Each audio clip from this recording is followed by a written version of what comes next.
Silakan duduk. Bu Bapak, saudara-saudari terkasih, hari ini kita memperingati Hari Kerahiman Ilahi. Hari Kerahiman Allah, Rahim. Kita mengenal Rahim, ya. Dan tentu saja dalam Rahim itu orang atau kita semua diasuh, dilindungi, diberi makan dan bertumbuh dan berkembang. Itulah Rahim. Saya mau bertanya kepada saudara-saudari, sudah berapa banyak Allah mengampuni kita dari kita mulai tumbuh dari kecil sampai sekarang? Ada yang bisa menghitung kerahiman Allah kepada kita? Ada yang bisa menghitung? Mungkin kita bisa menebak-nebak, ya, tetapi mungkin kita tidak bisa menghitung dengan jelas. Kerahiman Allah yang tak terbendung itu kita peringati hari ini justru pertama-tama karena kita diajak untuk melihat dosanya akan diampuni. Para murid dihembuskan nafas dan mengatakan, jika dosa orang engkau lepaskan, maka dosa itu terlepas. Dan ketika dosanya ada, kau mengatakan ada, maka dosanya tetap ada. Hari ini kita diajak untuk merenungkan bagaimana kerahiman itu begitu besar kepada kita.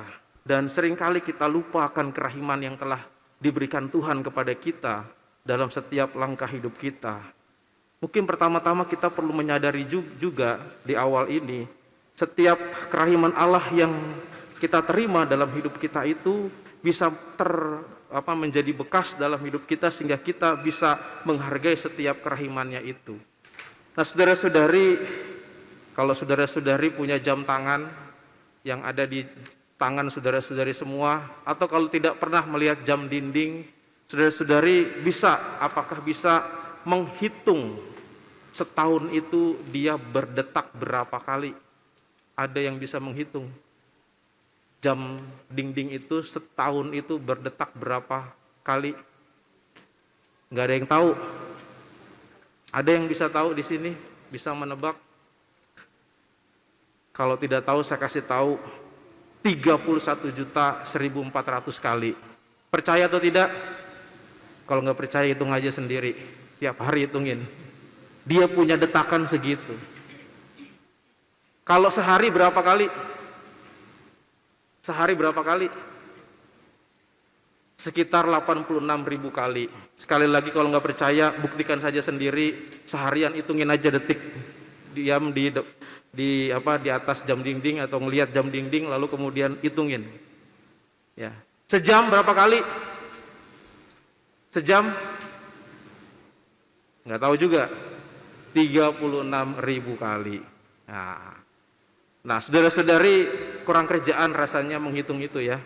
Memang tidak usah ngitungin kayak gitu sehari-hari, jadi nggak bisa masak, ya. Kalau kita ngelihat jam itu, saya ingat sebuah cerita. Jadi ada seorang kakek-kakek menciptakan jam, dan sebelum dia membuat jam itu selesai, dia berkomunikasi dengan jam itu. Hei jam, kamu mau saya berikan kepada manusia untuk menginformasikan waktu. Tapi sebelumnya kamu bersedia enggak berdetak setahun itu 31.100.400 kali? Wah, tidak sanggup saya. Kakek, karena apa? Banyak sekali itu, katanya. Enggak bisa saya. Lalu kemudian, ya sudah, kalau begitu kamu berdetak selama 86.000 kali setahun, sehari, bisa enggak? Aduh, terlalu banyak, katanya.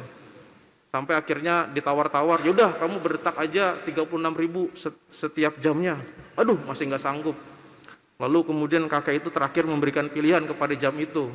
Kamu jadi nggak nih? Kamu bener nggak? Katanya memberikan informasi waktu. Kayaknya malas sekali kamu.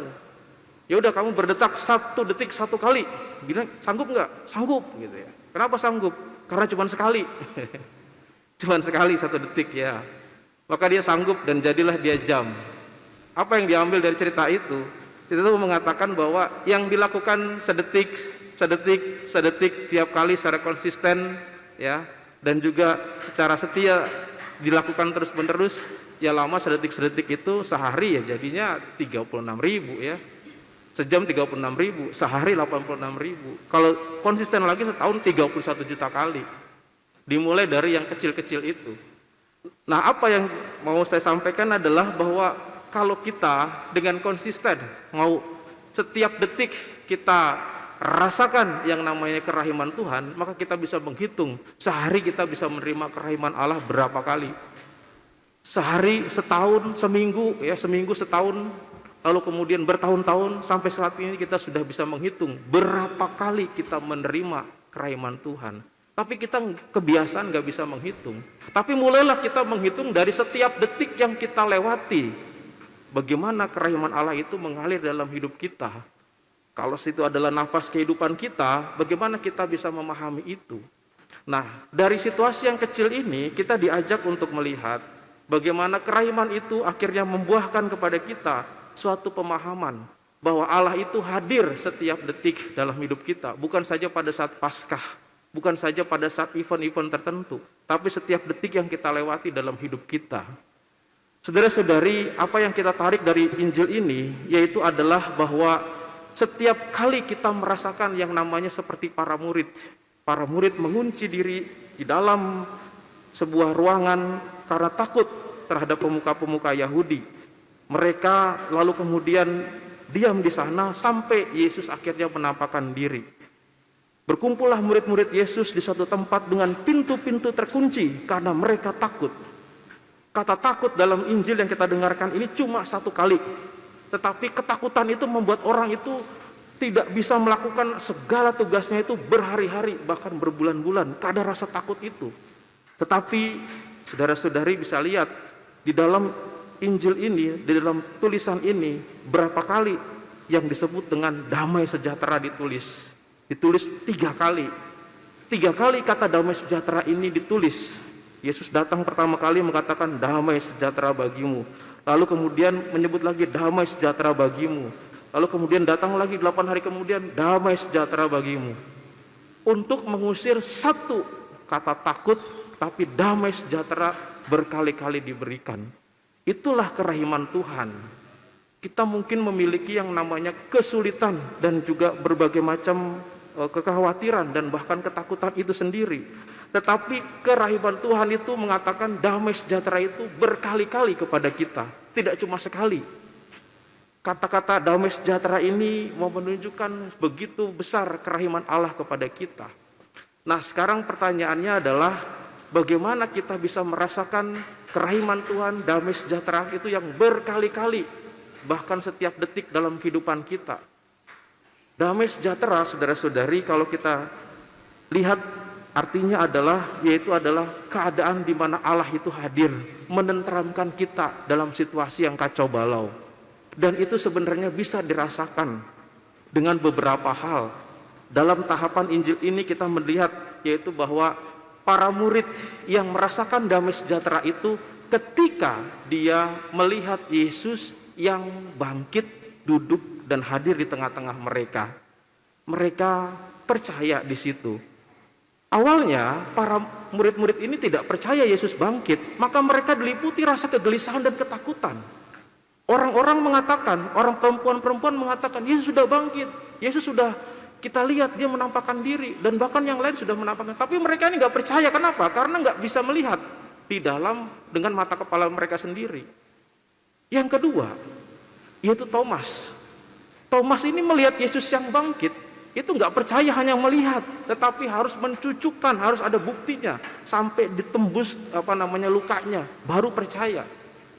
Tuhan pun melayani seperti itu dengan cara seperti itu. Tapi bagian akhir dikatakan berbahagialah yang tidak melihat namun percaya. Jadi seolah-olah damai sejahtera itu bisa kita rasakan dengan mudah atau dengan cara yang lebih susah. Tergantung dari diri kita dan tergantung bagaimana kita merasakan.